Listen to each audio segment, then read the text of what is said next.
Homeowners insurance protects your home from damage caused by perils like fire, wind, and theft. But what about damage caused by wear and tear? For example, let's say you need a new roof.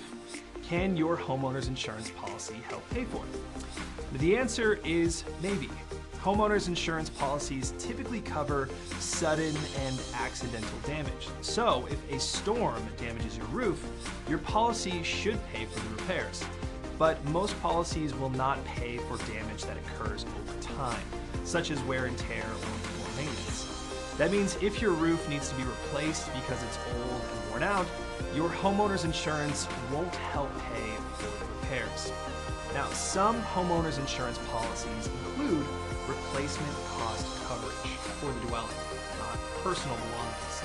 This coverage will help pay to repair or rebuild your home if it's damaged or destroyed, regardless of the cause. So, if you have replacement cost coverage and your roof needs to be replaced, your policy should kick in and help pay for the repairs.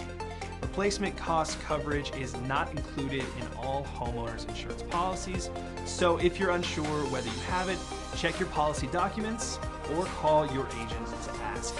It's also important to remember that replacement cost coverage has limits, like every other type of coverage in a homeowner's insurance policy. So even if you have this type of coverage, your insurer will only pay up to the limit stated in your policy. That's why it's always a good idea to ensure you have enough coverage to rebuild your home entirely if it's ever destroyed.